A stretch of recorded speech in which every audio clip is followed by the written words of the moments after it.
Good evening, and welcome to Conversations with Sapphire J. I am Sapphire J. and tonight I have author 𝓛𝓸𝓬𝓮. Love doesn't come easily, but we are here to talk about Ramadan Nights. Hi, author. How are you? How are you doing? I'm good. How are you? I am doing well. Ramadan is almost over. Ramadan is almost over, so the being able to eat during the day, the fast is almost over. And you guys have a big feast at the end of the fast. I know Arthur, BF Queen, we were going to do her interview on the last day, and she was like, we'll be starting our feast, but it should be okay. I was like, no, enjoy your feast. We'll pick another day. So, it can be a very packed day. Go ahead. Mm-hmm. I said it can be a very packed day either. Ramadan is a very busy time of the year, and it's also a time that, like, a lot of people decide to focus on their personal development, individual development, spiritual development, emotional development, as much as they possibly can, some more than others. And these last 10 nights are actually the most intense when it comes to that. So a lot of people spend the nights up. You know, they're looking to make a connection with Creator because it's so isolated day to night and everything like that. And Islamic teaching, that's the time when God is facing him, asking, where are my servants, so that I may answer them. So people spend a lot of those nights in prayer and reading and a lot of remembrance and self-reflection. So it could be very intense and a little tiring. A little tiring. I want to say we do the same thing during Lent. And last time we talked about that, how Lent is so, it's funny how two major religions are, well, we know the Bible is similar to the Quran.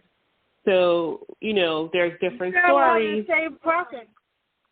Yes. We share the same prophet. A lot of the same prophet. So, right, because we have Holy Week in the Christian faith, and that's really a time of reflection. That's our time with Jesus. And during Lent, a lot of people do fast also. And also during Lent is a lot of time of reflection.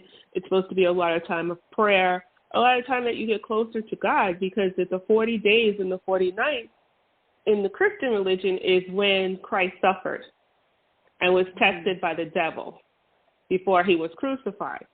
So we have, you know, the same where, you know, we have the 40 days and the 40 nights. You guys, Ramadan is for how long? It's 29 to 30 days. It goes by the moon sighting. It starts when they sight the new moon, and it ends when they sight the next new moon. So it's 29 to 30 days. And so you do not eat, drink, have sexual intercourse.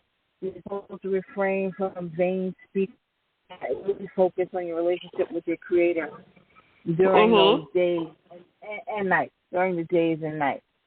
You know, so it becomes a very important time for individuals, even people who are not fasting. Not everyone can fast.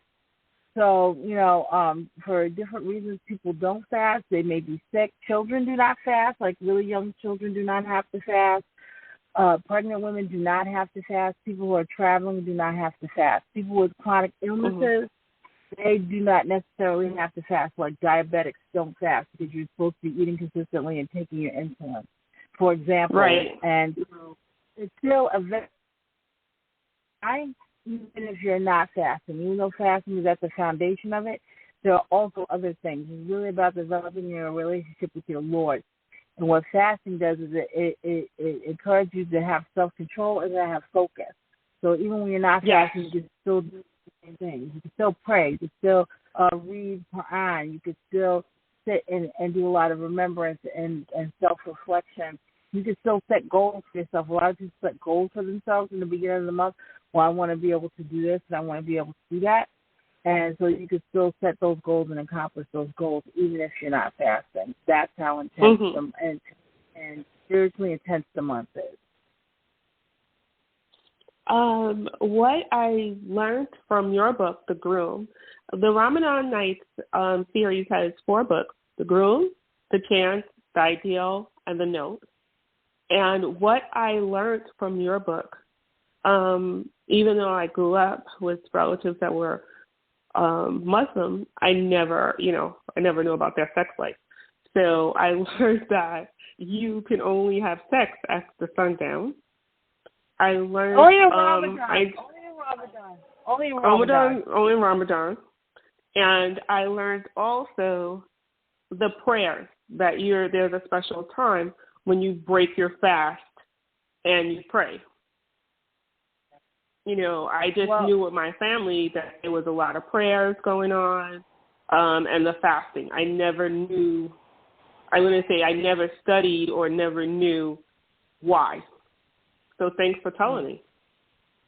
Yeah. The month, well, first of all, like, Islam is a religion, but it's also what in Arabic is called deen, which is a way of life. So it is infused. Your faith is infused in every aspect of your life, including your love life, including intimacy. I mean, there is a special prayer that you mutter, the two partners mutter before they engage in sexual intercourse. So it touches every aspect of your life, including your sexual one. So I really, in this book, and that's something that all the authors wanted to do, is to kind of show aspects of that, show aspects of how your faith and your carnal and your spiritual are just enmeshed with each other. And you can't compartmentalizing it is not something that's encouraged in Islamic teaching. It's really all part and parcel of who you are as an individual and as a human and as a spiritual being and as a sensual being. You have to honor all of those things. And so that was one of the reasons why we had this series, one to kind of show that and highlight that, those different aspects of faith and love and sensuality. I feel like also that you, in this time of, I'm going to say, non-spiritual unrest that we have here in the world now, I felt like this series made Ramadan and Muslims seem more human. Does that sound, it wasn't seen as black or white. It was seen as people who are the same religion loving each other.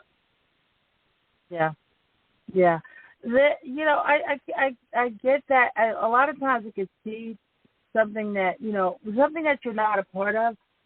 The actions and the mindsets of the people that are a part of it, it can be very alien and seem very foreign. And then once you kind of get to really look into it, you can find those touch points of similarity. Like, oh yeah, wait a second, Muslims get horny too. Oh, wait a second, Muslims feel for each other that way too.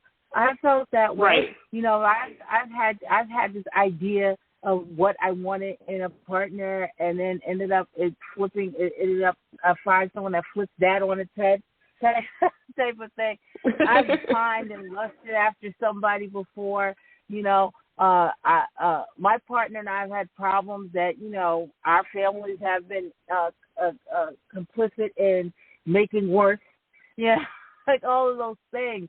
And also, I'm looking for a way to connect with my Creator, or just connect with my inner self and try to find some kind of balance and equilibrium on my inside, and my emotions and my mindset. So, it could be extremely, you can find those points of similarity, and that's, I'm glad that you were able to do that in the book, because that was one of the things that we definitely. Definitely. And I think as women, a lot of times we have to show the world what is going on, and we have to show the world that we are human too, and that we need love, and we need sensuality, we need affection. Yes. You know, in the groom, you show us that, you know, she's a woman, she's a firefighter, which some people would think of as a masculine job, but she's also a woman. Oh, yeah, she's very much a woman. And she's also a woman who has been hurt, but is willing to help her best friend get to where she needs to be and get to where he needs to be. And she's willing to help him out, and she's willing to sacrifice, where a lot of people would have said, he had his chance with you, he blew it and married somebody else. You know what? Let him suffer. That's not your problem. But she was there for her friend. Well, that's that type of person that Liza is, and it's just like you're supposed to want, you know, just like with Christianity and Islam, you're if you can help someone, you're supposed to help someone. And also, they were very close friends. They purposely, when he married his wife, they purposely distanced themselves from each other. But they had been very close. They knew each other. They just knew each other inside and out. It's kind of hard to turn away someone that you've had that deep an emotional connection with, like from the time you were baby. Okay, this person was a part of your life, and so that could be a very hard thing to do. To just be like, no, tough luck, too bad, so sad. And she also, you know, she had a relationship with all of them, you know, at a certain level. So she even had a relationship with the wife. Because of her connection to him, you know, she couldn't just turn the wife away and just be like, you like cold, and that's it. You know, and so she had a connection with all of them. And who could turn down that little baby? Cute little baby with the curly brown hair. Who could say no to him and be like, oh, no, I'm not going to take care of you? Yes, I am. Come here. Even though I'm tired.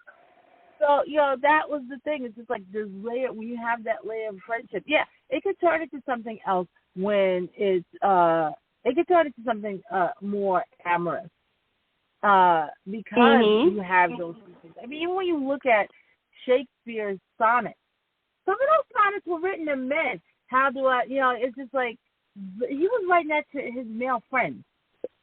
Some of his Exactly. So, we learn that now, but we heard that some of them were made to men. They weren't made for women. They were made to men, because when you have that deep friendship and connection, first of all, with men, it'd be that whole bromance thing. And so it becomes a strange thing. Back then, it may not have been as strange, but it becomes to seem like a strange thing now that you're writing something that is really praising this person, this male. You're heterosexual, and you're praising this male at this level. Like that. It can be a strange thing. But that's how tight and intimate friendships can get. It can happen that way between two men. It can happen that way between two women, okay? We all, like, if you're lucky enough to have that girlfriend, you know, my husband always says whenever something goes down or whenever something happens, you know, I have my best friend. And he's like, you're going to call, so what did she think? Because I know you told her already. I think all men say that. Yes. You know, and like, you know, if you're lucky to have that, you know, women tend to have those types of friendships. And it's not something that, you know, and it could turn into something. I mean, it could turn into something that is more intense and more aerospace, more sensually based, you know, like that, because that's how intense some friendships can be. That person knows you that well, that person is so into you, which is what you're looking for in a partner. So sometimes those lines get blurred. Not all the time. Sometimes you just say that friend, and it's just like, that's the friend that knows you better than your partner knows you. You know, sometimes it's but you want that. That is what you're looking for, a partner. You're looking for someone that could be your best friend, that you could tell anything, and they could tell you anything, and that you can be together as one. Yeah. Yeah, and sometimes it's not the person who's your partner, and sometimes it does become your partner that person. I mean, you have an intimacy with your partner, you have like an emotional connection with your partner, but you know your partner may not get you at certain levels where a friend might. So if it's one and the same person, great. If it's not one and the same person, you're still lucky to have those two people in your lives. You know what I mean? The people that you could say, there's certain things you could say to each of them was just like, you don't have to do too much heavy lifting. And they get it. Exactly. And they know it. Like that type of thing. And that's what Pfizer and Mansour had for so many years. And even though, like, Islamically, it's supposed to be where there's, like, this separation, when you have that level of friendship, when you've been brought up that way, you have that level of friendship, it's not something that necessarily, it's like you end up crossing that line where it just becomes like this romantic type of thing. It's possible, but it's possible with two women too, you know, and so it happened with them. It happened with them. And his mother cut it off. But with emotional feelings that intense, even though you may be doing the right thing by keeping your distance and everything like that, that doesn't mean that those feelings are gone. That just means that you suppress them, bury them. They were friends from when they were little. Oh yeah, they were friends when they were babies. They were friends. It was him, his sister, and her. But he and Pfizer and Monty, they knew each other like they did everything together. They did everything together until he went and came back a man. Yeah. He went away, and so it was like their separation, and then they come back together. I was like, oh, you know. So whatever feelings he had as a friend, he started to feel something else. And his mother. Well, you know, when he came back, he started to see her as a very beautiful woman. He didn't see her as this tomboy or this different woman that is now in the fire department. He saw her as a real full-blooded woman. She wasn't one of the guys, you know. She was. They were young when he got married. She was not one of the guys. And so the mother pressured him into marrying his wife, who was not a bad person. They both got pressured into getting married to each other. And so they both caved. And, you know, you can't really build. It's very hard to build a marriage off of that unless it transitions into something else. And for them, it didn't happen. It did not transition into something else because, you know, he was full-blown Pfizer. Like, Pfizer had his heart. And even though she tried to move on, you know, and she got remarried. And her husband died. You know, her husband died. So it's like she just kind of cut herself off. That part of her, she just clamped down because ultimately Mansour had it. And so she just kind of went and she dove into her work and everything like that, and she moved on with her life, and she brought her childhood home. And so then all of a sudden, out of nowhere, here he comes, all, you know, got fired, okay, or laid off. He got laid off. He got fired. He got laid off. Downsized. He got downsized and everything. And so here he comes with wife and baby and everything. And they're living right across the street. And they're living right across the street. So all those things that were familiar to her about him, now there's a big change in it. So she had to distance herself, and he had to distance himself from it. But he still had his issues and he had his problems. He was going through his thing. And when the book starts, he is trying to get his life together, but it was too late for his wife. She's like, I'm out. I'm done. I'm finished. The author shows us how a mother is just fed up. Yeah. And that's what I see. I see her character as she's just like fed up. And she leaves, and she doesn't take anything. She doesn't even take the baby. She took the car. She just that's it. She only took the car because that was her way out of there. So she had to get out. She had to go. There were certain things that were happening to her, and he was thinking about that. He was thinking about her rash behavior, how she was always lashing out and everything like that. Because the two of them were in emotional crisis because each of them were not where they wanted to be. They did not want to be married to each other. They just did not want to be married to each other. And so that manifested in different ways between the two of them. And they were both two people falling apart. And so she decided to save herself. When people try to put people together and they have their own minds, it never works out to me because you got to let people do their own thing. You know, Mansour was in love with Faiza for a long time.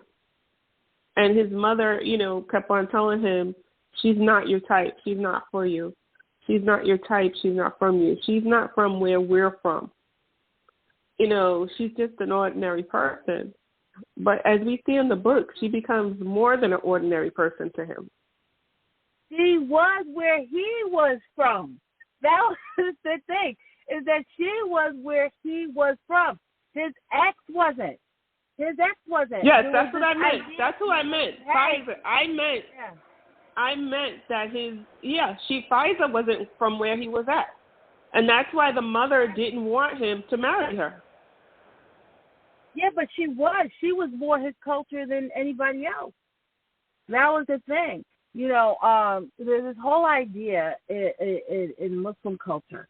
And specifically, I'm going to stick with American Muslim culture. I know it exists in other Muslim cultures, like in the UK, too, and in Canada. But in American Muslim culture, there's this whole idea, you know, Islam is the most diverse religion in the country. There are more ethnicities and races and groups than in any other religion, okay, in the country. Mm-hmm. So you have South Asians, you have Middle Easterns, you have Native Americans, Latino Americans, Asian Americans, Southeast Asians. Like, it's just like a whole bunch of different cultures. And Africans, Nigerians, West Africa, Cote d'Ivoire. Oh, like, it's like so like Tunisia, Egypt. It's just like this real hodgepodge of cultures that of people who adhere to the same faith, but they still have their own cultural perspective. But what happens is that when you are born and raised here in America, there is also an American layer to that. There is also an American layer to that. We connect to each other on that cultural level. And so that's where she was. That's where she was. You know, you even have a regional thing, you know, where it's just like you connect on a regional level. There's certain things that go on in regions of the United States where it's just like certain mindsets and certain ways of people interacting with each other. I remember one time, oh my God, I think my husband's going to want to kill me when I say this, but I'm going to tell the story. It's public. Everyone knows about it. One time I was in the mosque, and it was Ramadan. And what happens is, like, oftentimes among the women, I think it happens among the men too, is that you will see people sitting when it's time to eat, see these little cultural enclaves. So much so that many African Americans, Latino Americans, and even European Americans will oftentimes not go unless it's like, oh, well, you're going to go, so now I'm going to go. All right? Because if you don't, then you end up sitting by yourself. Because you'll see the South Asians sitting together and the Arabs sitting together, like that type of thing.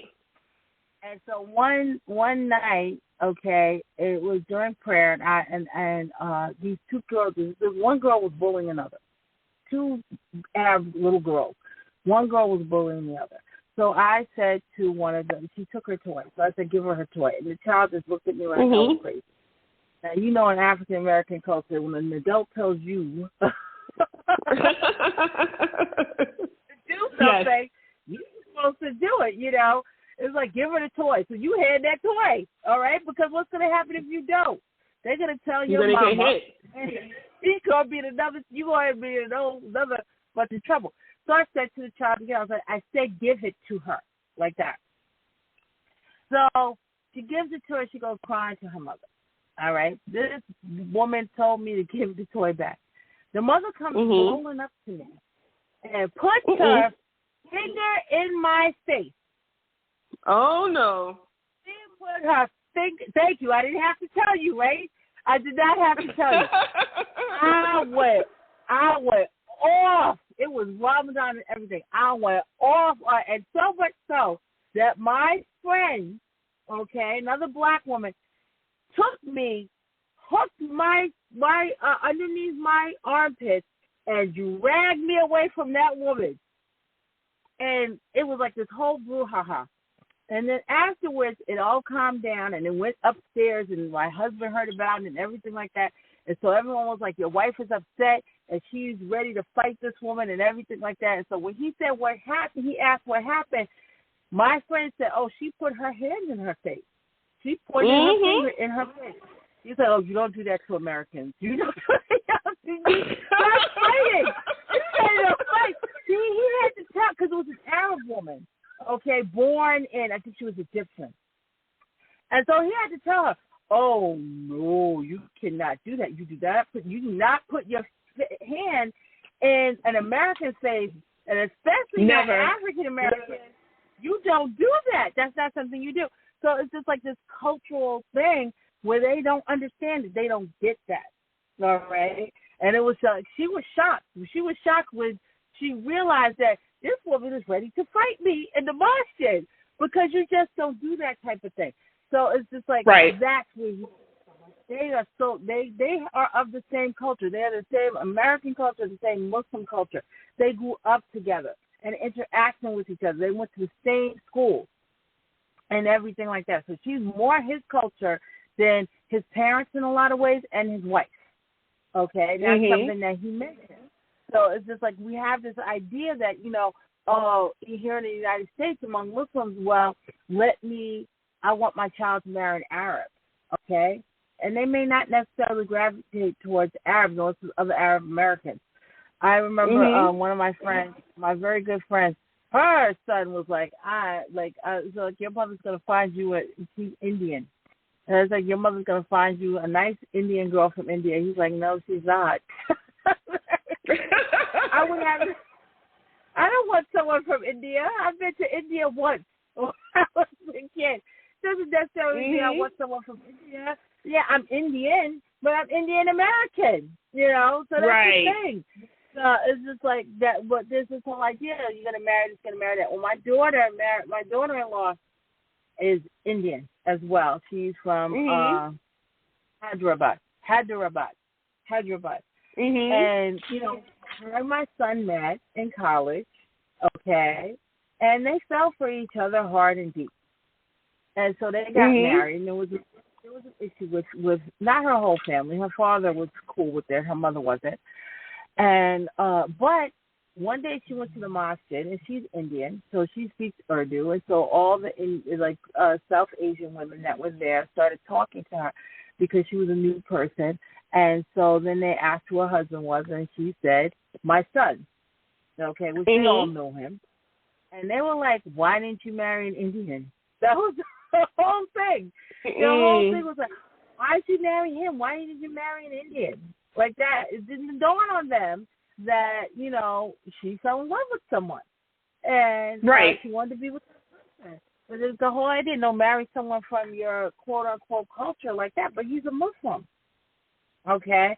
And so it's just like, and he's American. Yeah. Well, she's from India. She's actually from India. But she saw that tall man, that tall American Muslim man, and she was just like, yeah, him. I want him.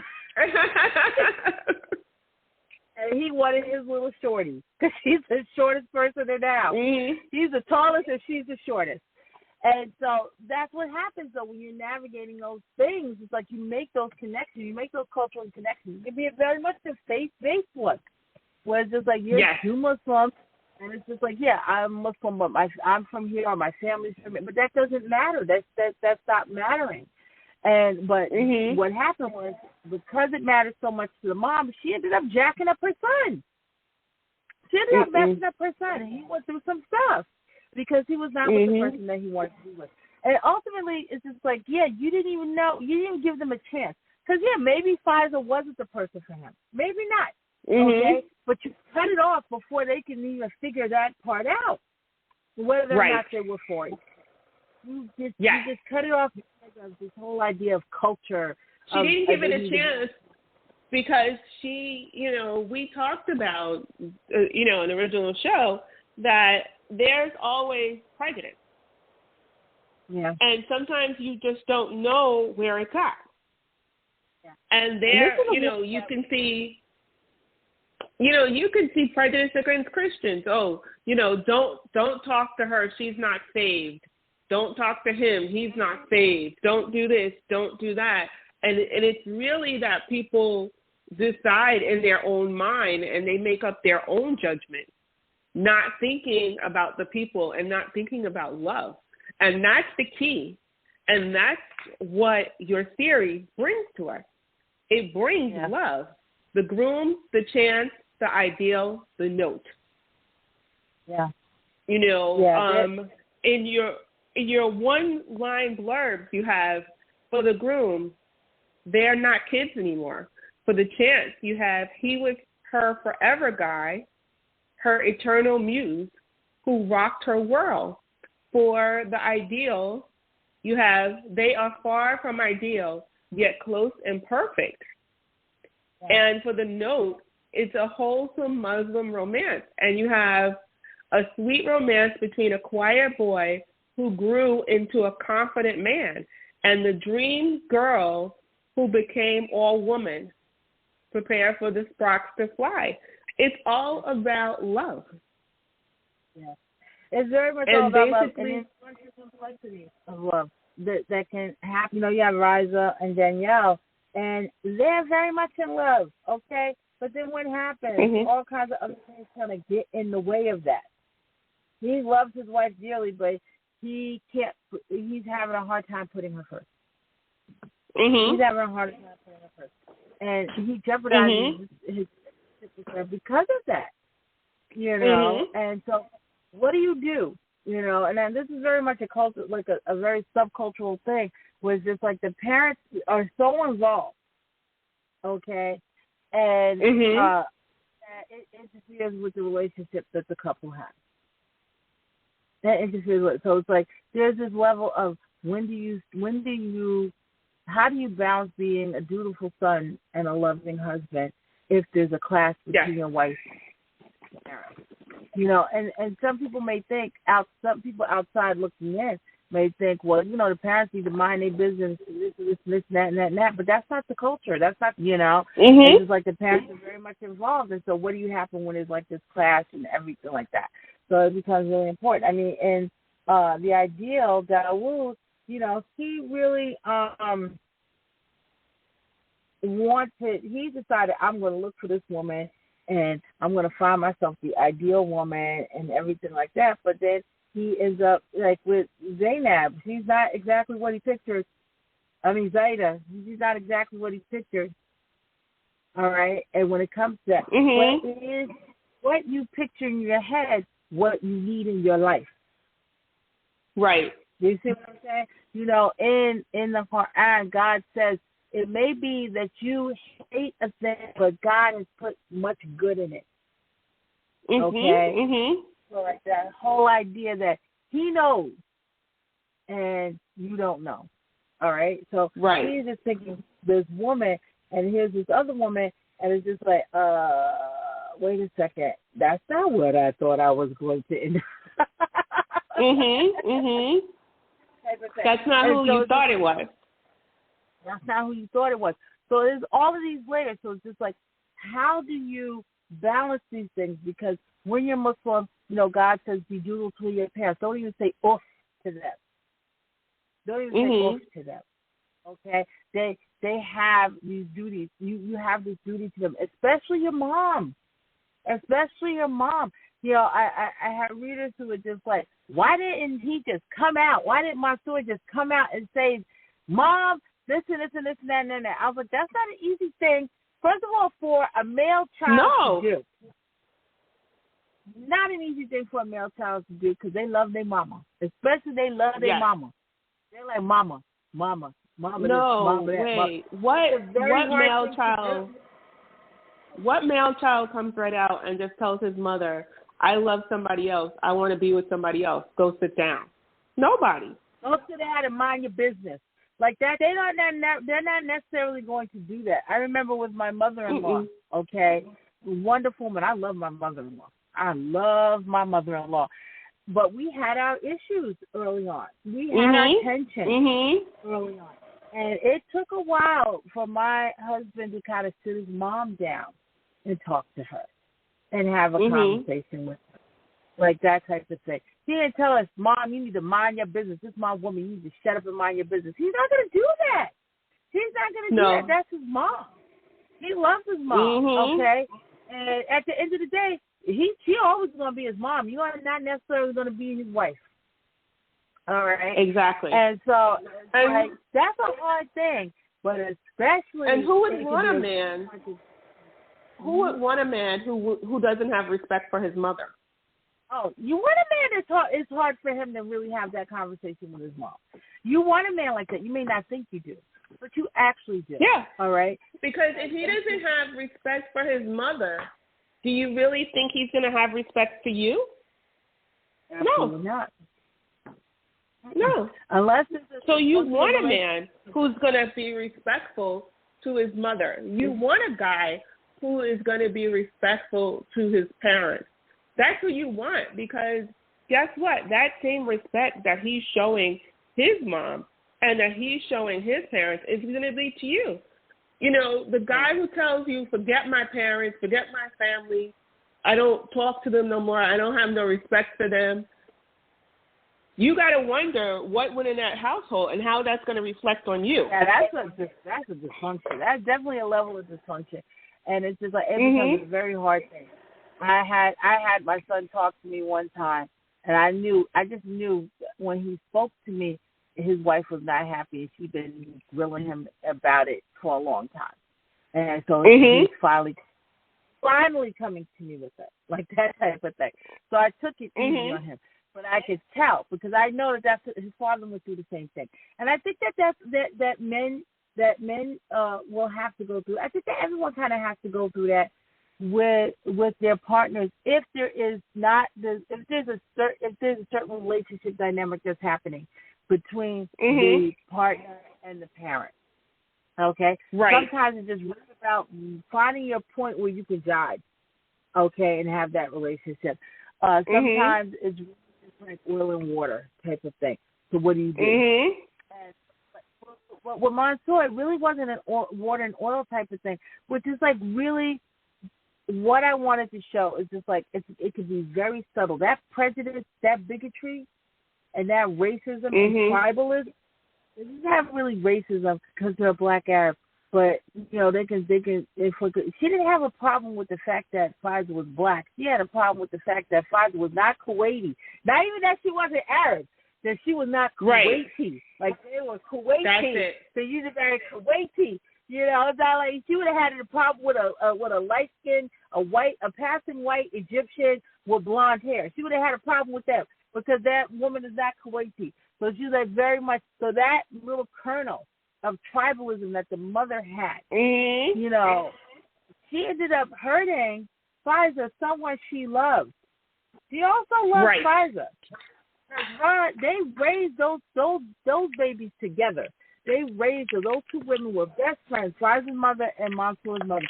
And they raised those. But how can you raise your child with someone and you claim you love them, but then you say to them, you know, you practically say to their daughter, you're good, but you're not good enough for my son.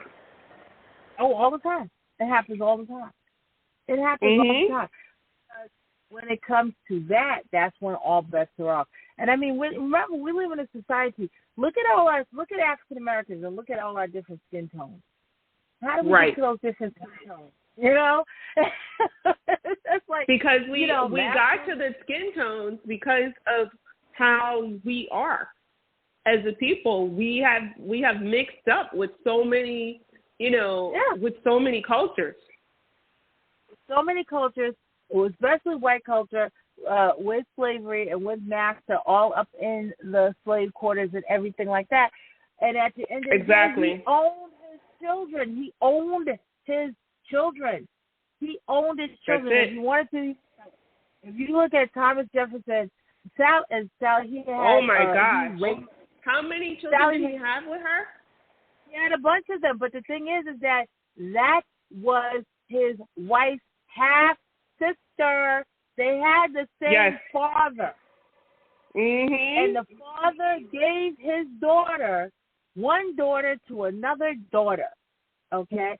So it's just, you definitely have that with, just like, especially when you're talking about Muslim culture, how many times you can talk to a lot of black Muslims, they will sit up there and they will talk and they'll be like, oh, and salams and hug you and everything like that. But the moment they think their son wants your daughter or your daughter wants your son, it's a different thing. It's a whole other conversation. You can have a very congenial relationship with someone, and then all of a sudden, when it turns on that, the relationship turns on its head, and it becomes a whole totally different thing, like that. Even though it's so anti-ethical to Islamic teaching, okay? And the fact that, there's no superiority. A black person is not better than a white person. A white person is not better than a black person. So it's just like that's what the faith teaches. But people will get very, very ingrained in their bias according to race, according to nationality, ethnicity, and all of that stuff. That, I'll stand next to you next to prayer, but we are never going to be relatives as far as I can help it.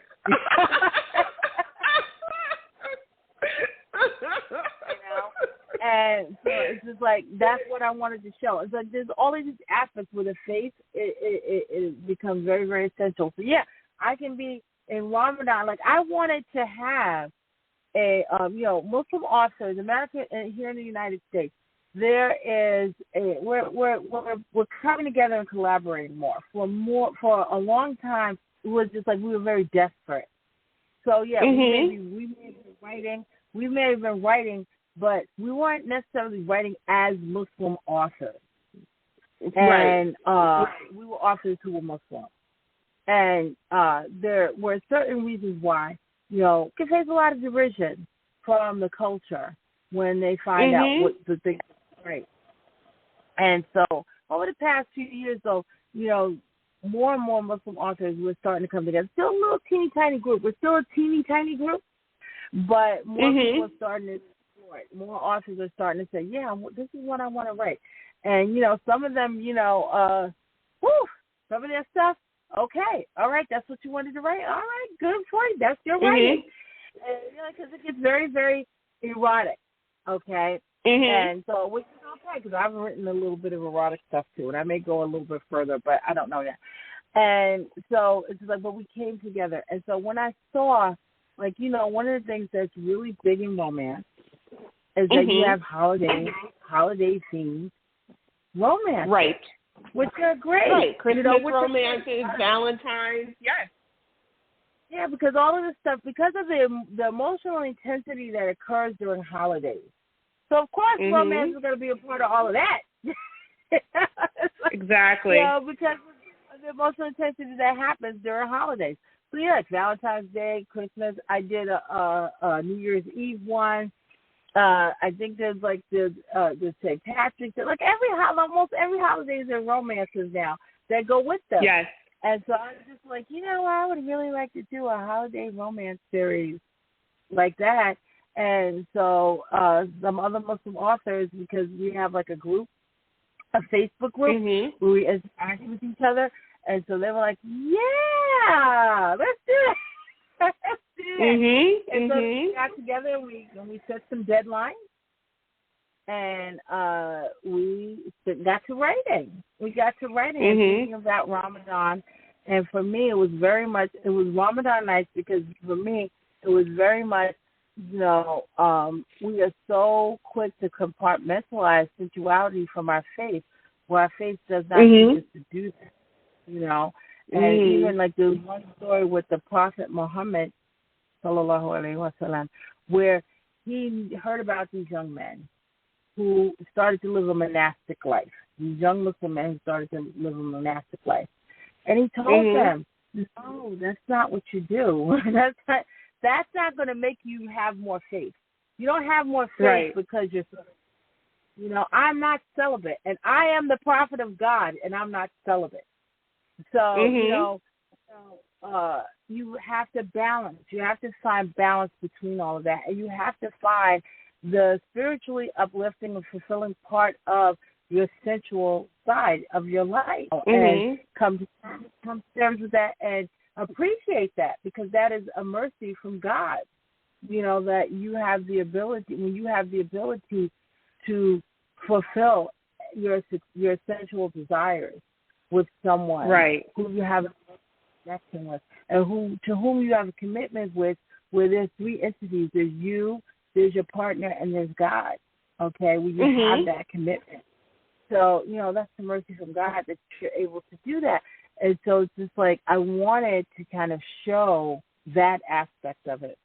And I added some sensuality. It's not typical 𝓛𝓸𝓬𝓮. I should have put a disclaimer on it, because I had some readers who were just like, I wanted more steam. What the But, you know, they should know that the type of book that you're writing, you say in the book that there is no, you know, there's no erotic scenes in it. And, you know, people can use their imagination.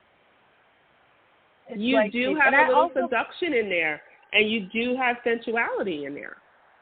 Yeah. And I wanted to show how it is, like the one scene where they have prayed and they've been wanting each other for a while.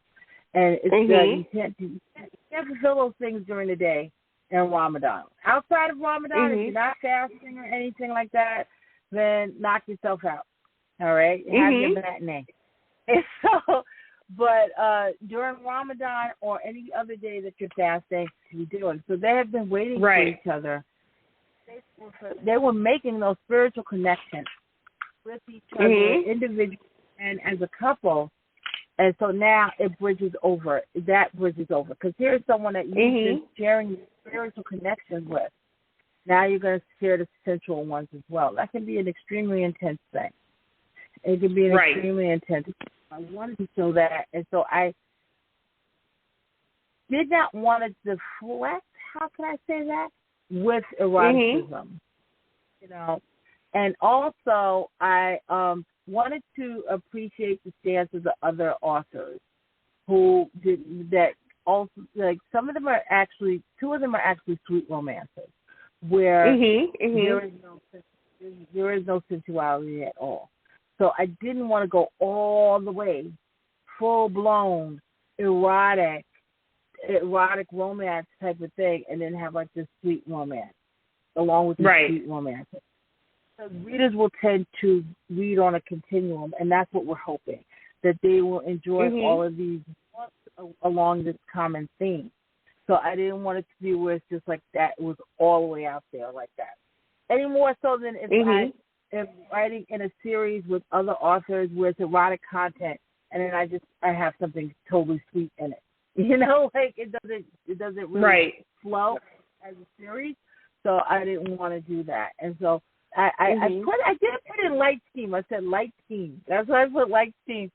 And but you know, 𝓛𝓸𝓬𝓮, when they see that name, they some readers expect a certain level of scheme, and it wasn't at that level. I think there was a lot of sensuality in it, but it wasn't at that level.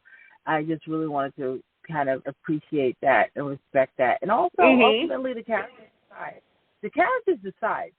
The characters decide how intense they want to go, you know, when it comes to that. And I just recently finished the book where I'm like, dude, are you sure you want to go down the trail with this? He's like, just shut up and write.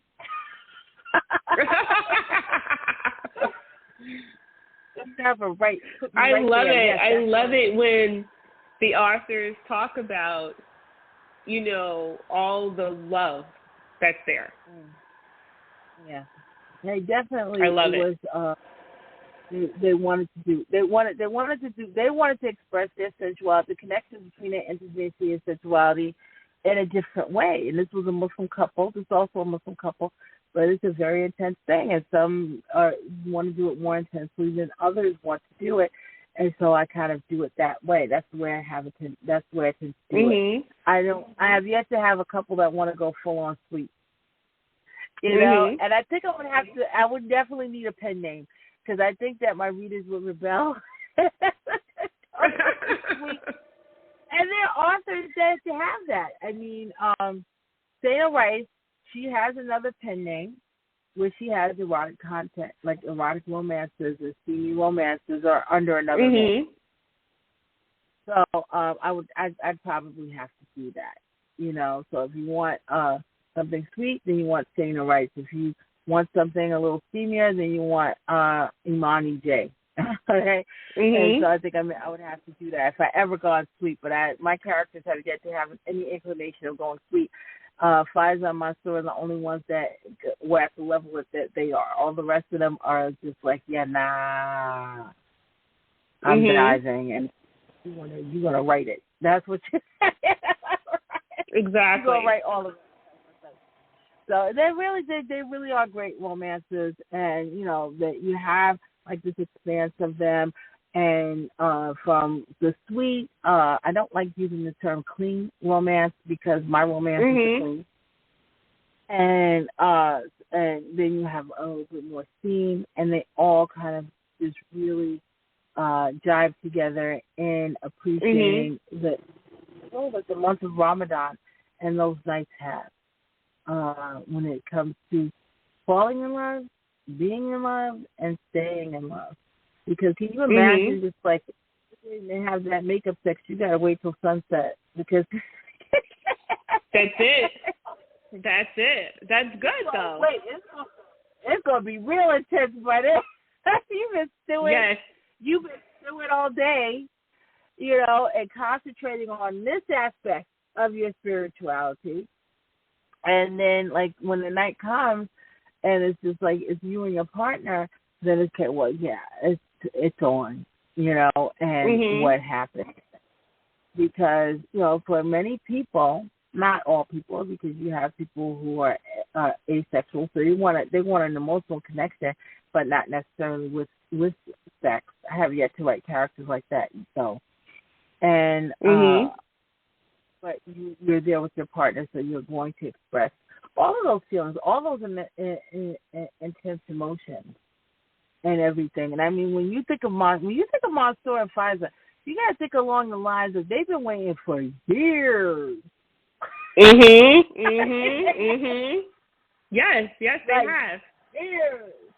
It was years that they had to wait, and then once they got married as newlyweds, when you think about that whole idea of being a newlywed, and even like say for instance outside of a Muslim context, because in a Muslim context ideally what's going to happen is you're going to form that committed relationship, that contractual relationship before any intimacy, okay? But let's say when you're just first in a relationship and or with someone and you're not Muslim, you're not aligning yourself with it. You have those first sexual encounters with each other. They're very intense.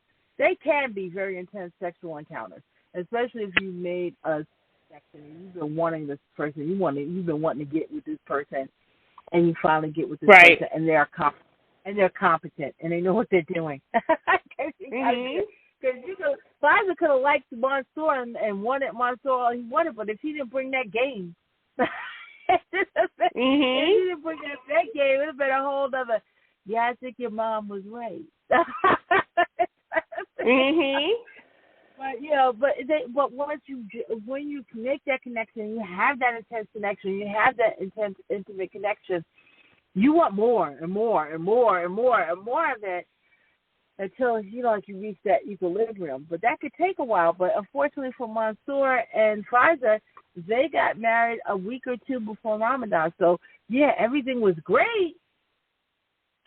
Right. So it was like, yeah, we got to wait. Oh, wait. Now we have to wait, yes.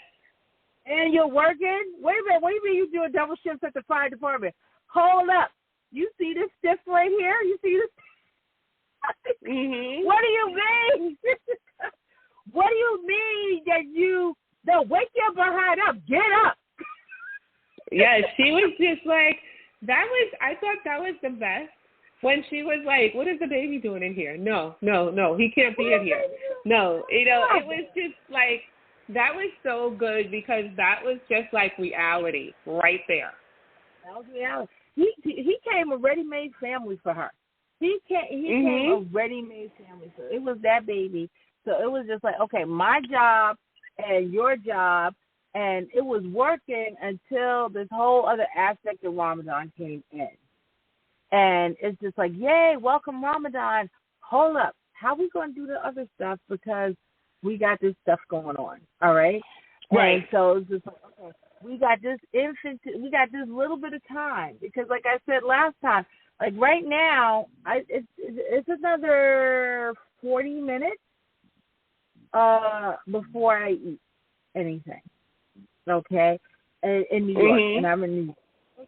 On 13 and a half, it was started off 13 and a half, so now it's getting closer and closer to 14 hours, okay? Right. And so you think, oh, well, you still have 10, no, because you got to sleep, right?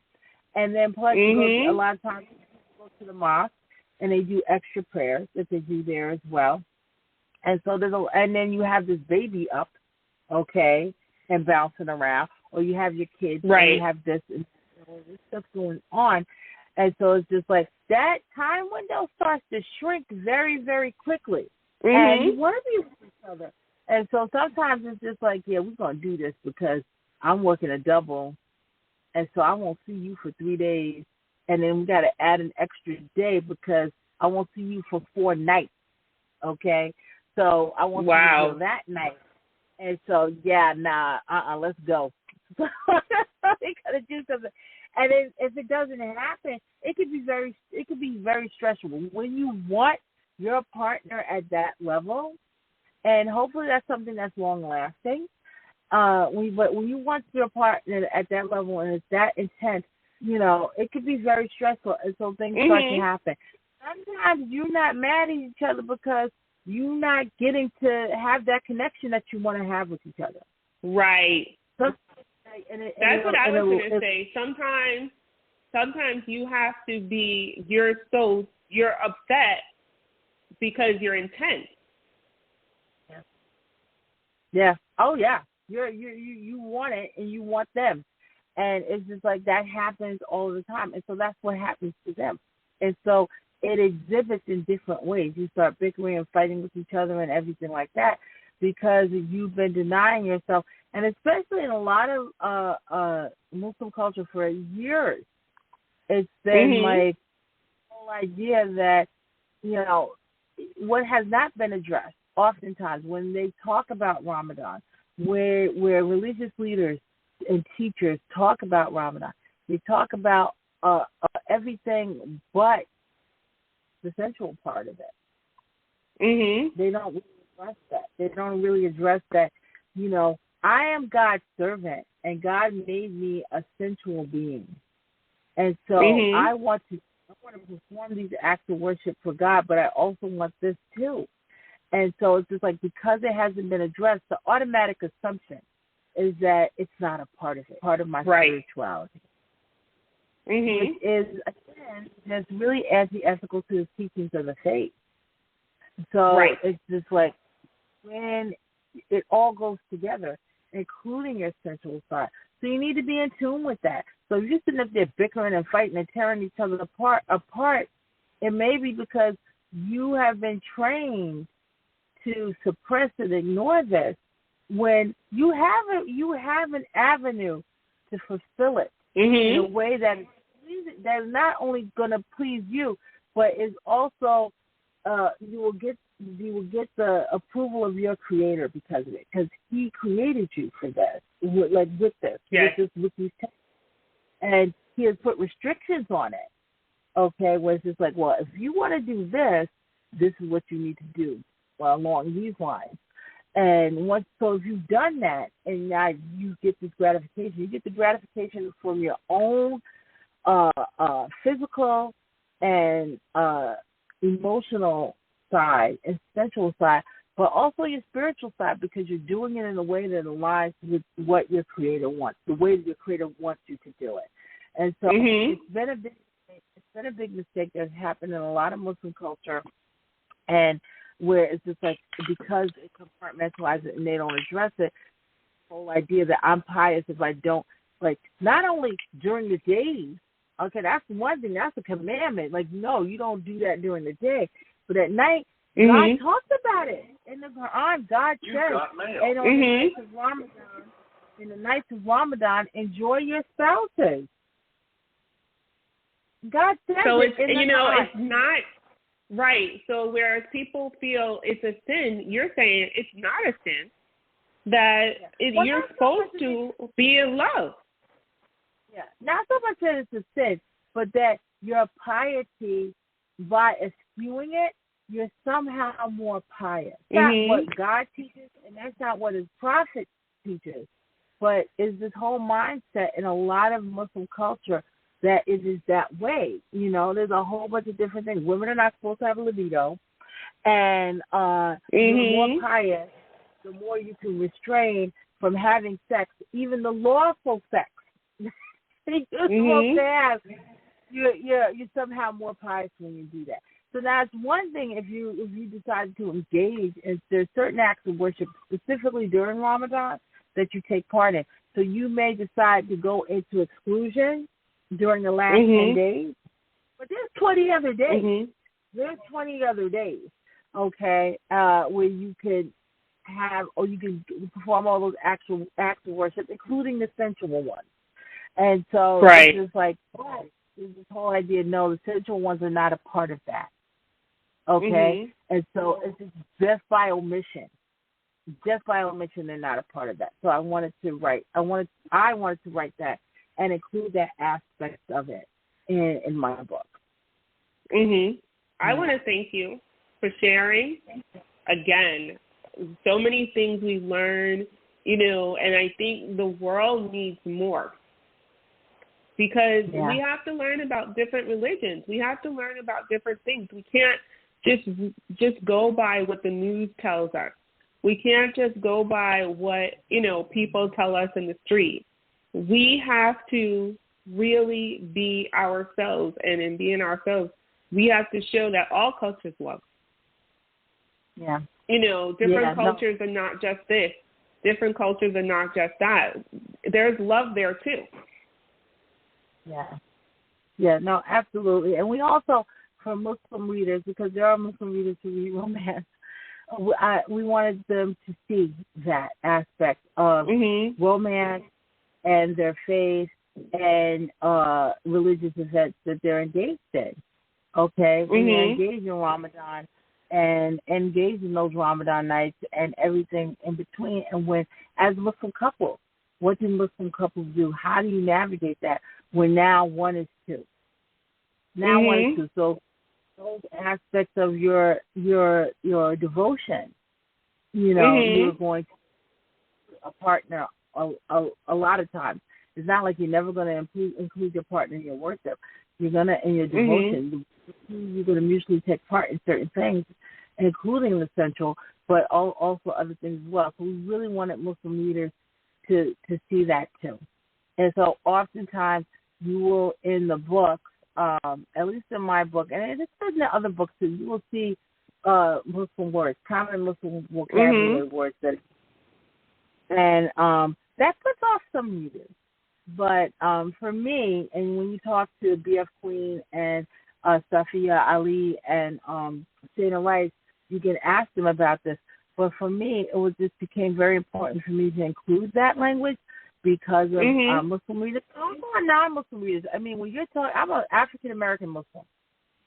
And African-Americans, you got a cousin or uncle or somebody that's Muslim. You know, there's always someone, you know, they buried my sister yesterday. And I'm sorry. My brother, you know, she was sick for a long time. She got pieced out. But she was not Muslim. And most of my family is not.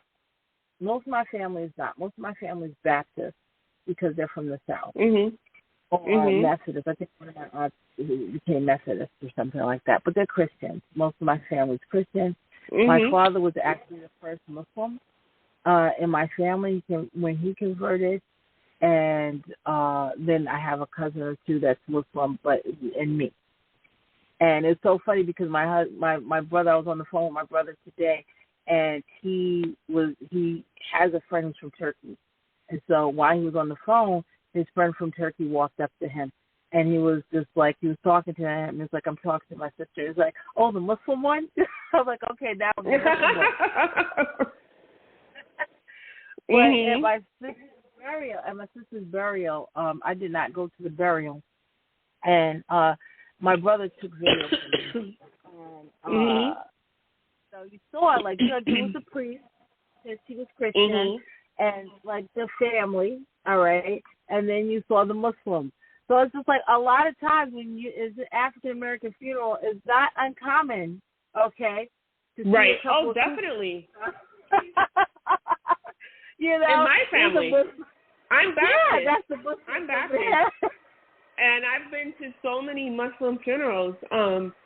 I remember, you know, I could tell stories of I'm not supposed to sit in the front. And who goes and sits right to the front? And, you know, my cousin's telling me, get back here. You know this already. You know, and I'm like, oh. You know, and Yes. But and me telling my mother. You see that. Right, and I tell my mother, I say, you know what, we better get there on time because you know if you blink your eyes fast, it's over. So, you know, I said, this is not a Baptist funeral. I said, it's not a Baptist funeral. Remember that. You know, they get in, get it done, and they're out.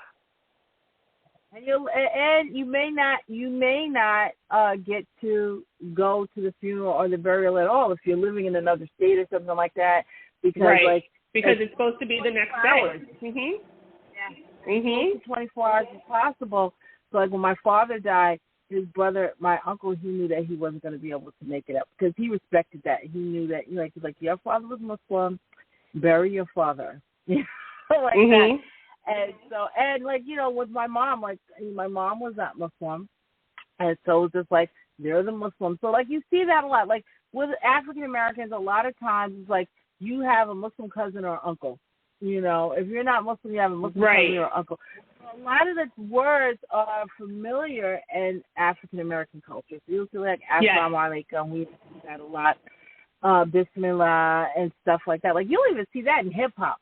You know, because of the hip hop culture. There's there's different Muslim authors. When I put Happy Ramadan every year, when I put Happy Eid, there's a lot of authors that respond. Yeah. There's a lot of Muslim authors out there, and we're trying to connect with them. I'm trying to connect with them, as many of them as possible. But in the books, that's what you'll see. So you have to decide whether or not you're going to put that in or not put that in, type of thing. But I decided to put it in. I've gotten some 2 stars because of it. I didn't like the fact that I didn't know these Muslim words and everything. One reader was angry because it was like they said there was a lot of Muslim words in it, and they worked a lot of the times because of it. And I try to mention the fact that this is a Muslim romance, so that you're going to see those words because those words are intrinsically a part. I don't put a lot of really intricate. I try not to put too many like not too commonly known words. So like for instance, when Mansour was in the process of getting divorced, like I kept waiting. I didn't put the word for it. It's called 𝓛𝓸𝓿𝓮, and there's a word for it, and I didn't put it in there because even though my Muslim readers would have known what the word is, I knew there was a possibility that a lot of non-Muslim readers would not know that word. They would know Ramadan.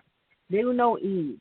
They would know Assalamu alaikum, like that type of thing. But like more specific wording, like I didn't really put it in unless I really absolutely had to put it in, type of thing.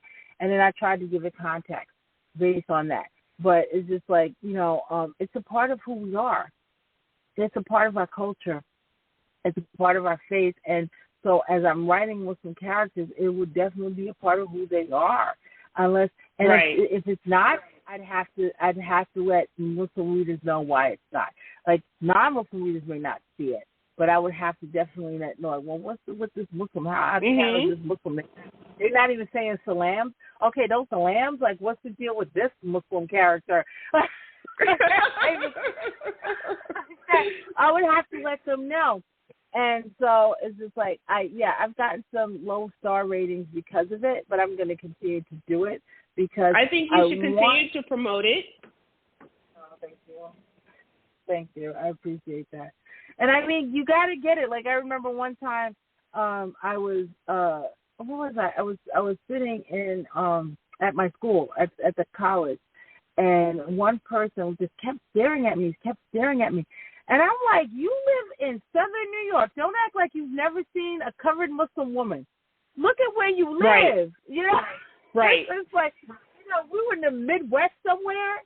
I can kind of dig, like, oh, well, wow. Okay, well, I've never seen a covered Muslim woman before. This is interesting, type of thing. But it's just like, you live in Southern New York. Don't stop it. We know. Like, right. You've seen, yes. I think that's ridiculous. I still remember one time I was in Florida and I was going around. I was lost in the airport. I didn't know where I was going. I was heading back to New York. I was trying to find the gate to go to. And I saw all these Hasidic Jews. I was like, my people. I followed them. And they took you right where you were going. They took me right where I was like, they're my people right there. They're my fellow New Yorkers right there. And so they were right there. I was like, I'm either going to end up in Israel or New York. New York or Israel. Yes. And so I followed the Hasidic Jews. And, I saw the curls and everything like that. And I was like, let's go. And I followed right behind them. And they didn't blink twice. They saw this Muslim woman following them. And they did not blink twice. She's going to New York. She's going to New York too, probably. And I got on the flight. Because it's like, that's where we are. So there are certain words that, it's just like in American Muslim culture, we've been here for centuries. And Islam has been grounded as American religion since the Black Muslim movement in the 40s and 50s. So I think you know what Assalamu Alaikum is. It's like, yes. How can you not know what that is type of thing? And if you don't, then there's a nice glossary in the back, and you can learn what it means and everything. Because there are millions of people for whom that is a common greeting that they say to each other all throughout the day. And so that's the culture that you're reading about. So you're going to see words like that. I just thought that was really important for me. You can ask the other authors. We go back and forth. A lot of times we go back and forth. What are we going to do when we have a Muslim character, and how are we going to do that? Like, you have to kind of decide what you're going to do. So with my Muslim romance, that's very much that stuff, and including that vocabulary. And I think the more readers, like I have readers that still, they will click it and they will buy it, one after the other. And so, so it may be a little shaky the first book, but read the second book and the third book and the fourth book. And when you do that, you'll see those words, you know what it is anyway. I think sometimes people just want something to complain about. And it doesn't matter what you do, they're still going to complain. I don't know. Because they're your readers, and your readers are used to what you do. And I want to say, I think that they were upset that you didn't have all the sex that you usually have in there, and they just wanted to complain. There was a couple of readers, they did not like the fact that it was not steamy. They didn't give me a low rating because of that, but they did mention it. They did mention, like, I wanted more steam. What happened to the steam? It's funny because I really did. I always find it I feel like it's an accomplishment for me if people get angry at my characters. So that means that because you know why? Yes. You want a reaction, whether good or bad. You want a reaction, because once you get a reaction, that means they either like you or they hate you. Who cares? They still took the time to read the book. Yeah. Monso was a very interesting character, right? As he came out, he's very bratty, but you can love a brat. That's the thing. You can love and live with a brat, and brats deserve love too. And so he's very much a bratty person. And I think what happened was that he is there's a lot of his characteristics that may trigger some people in the culture, some Muslim women in the culture, because it's like in a lot of ways comes off like a typical like domineering Muslim man. Okay. Right. He's not, because like ultimately when Pfizer stands up, he's just like, okay, baby, let's just talk about this. Right.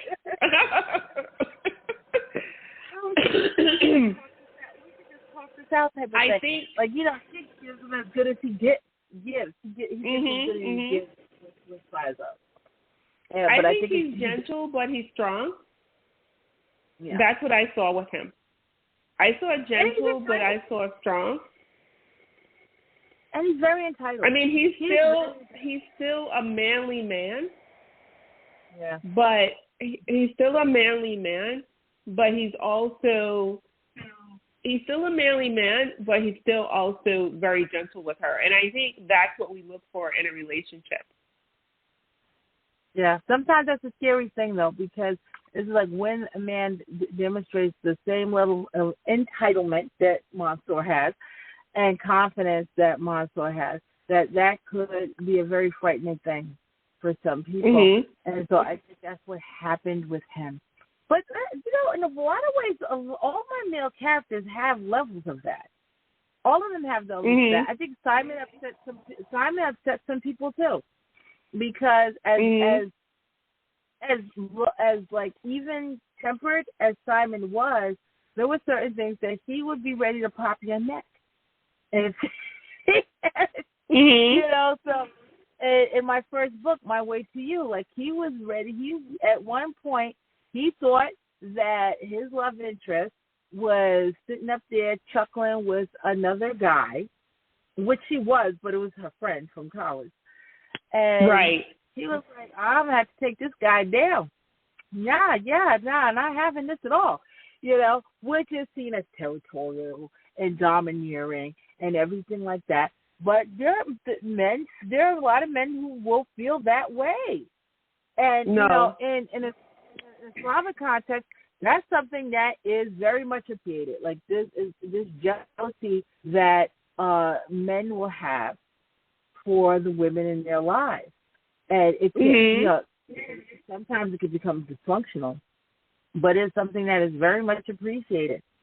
And about Muslim men, you know, it's just like in you read Queen of the Castle because you like that book a lot. I mean, look at Akil. Akil didn't play. Akil was like, "What did I tell you?" When he thought that another guy was idling up to Tarika, he was like, "What did I tell you?" Oh, I'm about to take you down. That's how I would say. And Tarika's like, "Look, but you know, but I isn't yours yet, Chief. Why you acting like this?" Oh yeah, in his mind, I am already. Yes. But isn't that wonderful? I think that could be sexy too. Oh, I think it is. I think it very much is. If it's not something where it turns into something abusive for me, right? For the female, right. That's what I was going to say. As long as it turns into something that's not abusive and nobody's getting hurt, you want a little jealousy. You want a little, you know, manliness. You want a little, this is my woman. Why are you talking to her? Why are you talking to her? That's what I want to know. Yeah. Right. And you know, the guy like what's going on here? I just want to check. Oh, okay. That's your friend from college? All right, dude. When I'm watching, I'm just letting you know. Right. I'm right here. I'm right here. I'm gonna take my hair like what Simon did, and he's like he met the college eyeballed him. He was like looking him up and down there. He sat down and took his hair and stuck it right between Regina's crossed legs. You know, but that's so you know. That's showing the possession. To me, that's showing the possession, and that's you want somebody to possess you. You want somebody. You know, when Mansour, when he came in and the African guy was there, he was like, "Who is this?" Yeah, no, she has somebody already. Yeah, she had somebody already. Handsome, tall, big, gorgeous guy, and it was just like, yeah, nah, you got to go. You ain't nothing for you here. No, she had somebody already. She's good. I got this. You got the baby? Hold on to the baby. You and the baby go somewhere. I got this. Young. Here's the door. Right. She's good. No. You don't need to be here anymore. You can go. He said stuff like, when I get you pregnant. He was just like, that's him. Yes.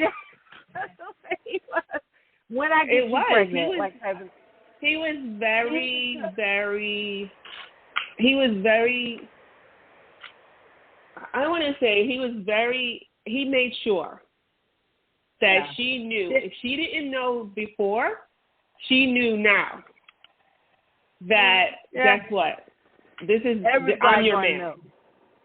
I'm going to tell Mama first, Ma, I love you. Give me that baby. I'm bringing him right across the street. Rise up. Exactly. Okay, that's the way it's going down now. I love you, Mom. Give me the baby. Like, type of thing. And it just was like, he was going to let the whole world know, like, I've been denied this woman long enough. Yes, and he was basically just letting the mother know and letting everyone know, you know what? She's my woman, and I'm not backing down anymore. I think that's what it was. I'm not backing down anymore. This is my woman. This is who I'm going to be with. Deal with it. Yeah, absolutely. And it's just like they all. I think that in the rest of the books, in the other books, the Ramadan Night series books, there is that continuum of that. I mean, I presented Mansour very, very much a raw, entitled, confident, alpha type of male. But, like, the men in the other books are no weaklings either, and they have to make those same decisions. They have to make those same decisions when it that they want and they desire. And I know that's a hard thing for men. That's something that women don't necessarily have to tackle with all the time. Right. That men very much do. And so it's just like, because I have to be the first one. I have to make that first move. A woman can do it too, but how often does that happen? Comparatively. Exactly. And so it's just like, and there's nothing wrong with a woman doing it. Just reality, how often does that happen comparatively? And what happens, sometimes you're like, that's a hard position to be in, to be the one that has to shoot their shot, and not come off like a creep. And not come off as and then when they get rejected, if they get rejected, dealing with that rejection type of thing, because there's always that rejection just looming over you, no matter what. So it's just like, I sent this note, but that's all I could do at this point. But now, I'm gonna do something else. Exactly. Like that type of thing. I love her so much, and she's made my life so fulfilling. And now she's ready to dip out because of my parents. Oh, I'm going to have to take care of this. Yeah. I think the fact that he was willing to confront his mom. His mom was the one who was like, I don't know. The fact that he was willing to confront his mom and say to his mom, this is who I want. Yeah. And this is who I want to be with. And they still tried. They still tried it. They still tried to convince him. They still very much tried to convince him. Both his parents. The father had to come around. Okay. Right. But it was something where they were both complicit in that. The mother was just more gung-ho than the father was. And it was just like, sometimes that does not go away. Sometimes she has a feeling, and sometimes that does not go away. And so what do? I'm not going to change her mind. But I want this person. So what am I going to do? How am I going to do this where I still have my mom, who I love, and that she respects the fact that this is the person who I'm going to be with? This is the person that I see as the right person for me as the right person for my son. Right. For my son. And to have future children with. Okay? And she wanted to make sure. She wanted to make sure so much that her son, he wanted to make sure his mom understood. That was number one. But it also was meant to be understood that I love you, son, and I'm doing this because I love you. Yeah. Yeah, but it's warped. Nah, get over that. If you love me, then you'll appreciate that I found love in this woman. And she's a good woman. Right. You can't deny it. Exactly. You can't deny it. Okay? She can fling me over her shoulders and carry me up a flight of stairs. That's hot. And this is who I love. This is who I love. Yeah. That's who you love. I think that's the key right there. This is who I love. This is who I want to be with. And because I love her and I want to be with her, this is who I'm going to be. I may that mother ain't giving up. I said, may have to have she wasn't. That mother was still looking. That mother ain't giving up. She's not liking it at all. She still does not like it at all. And he sees that. But he has to deal with that. That's his mother. He has to deal with that. He has to shield Pfizer from that. And he has to deal with any way that they can, because they're going to be across the street. They're going to be right across the street. And so he has to deal with it. You know, you can do another book with her being right there across the street and, you know, going and, you know, going there, you know, and the conflict. I'm going to say that. It'll be a conflict. You could definitely do it with the conflict. Navigate it. And Pfizer got backup because Pfizer mama don't play that. She will fly up from Florida and be like knocking on that door. Knock, knock, knock. Why you messing with my baby girl?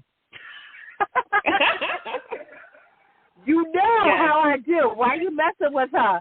Type of thing. But I definitely think I'm going to have Zainab. I think that may be my next Ramadan Nights one is the ex-wife, Zainab. Because she was a good person. She just went through her stuff and she couldn't take it anymore. You defend her. You love to defend her, and I think that's so great. He defends her. He says I was not a good husband to her.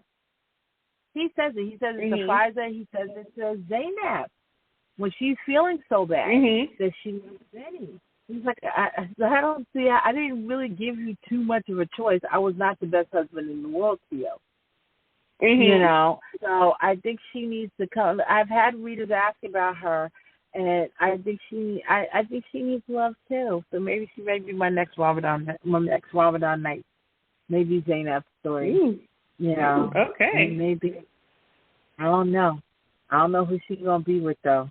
There's not gonna be a Kuwaiti, so her parents not gonna like it either. Her parents not gonna like that either. Well, Arthur, I'm going to let you go. We have, we're almost, hour and a half. I want to thank you. It's time to break fast. It's almost time to break fast. Yes, it's almost time for you to break fast. And I also want to tell you, have a blessed Ramadan, have a blessed prayer. May Allah hear your prayers and be merciful. Thank you. And I hope all the listeners out there who love your show, because I love your show, who are celebrating Ramadan, if they're Muslim and they're celebrating Ramadan, if they're non-Muslim, because they're non-Muslims who do too, and they've decided to take part in Ramadan, that I hope that, you know, the last 25 days, 20 have been excellent, and that you've been able to have spiritual development and everything like that and really enjoy the month. And I'll catch you guys on the other side of the Eid moon. Yes, we will. Thank you so much. May Allah continue to bless you. And I look forward to your next book coming out. Thank you. And read that entire Ramadan Nights series. Yes. The room. Yes. The note. The ideal. Thank you. And thank you, everyone. Good night. All right.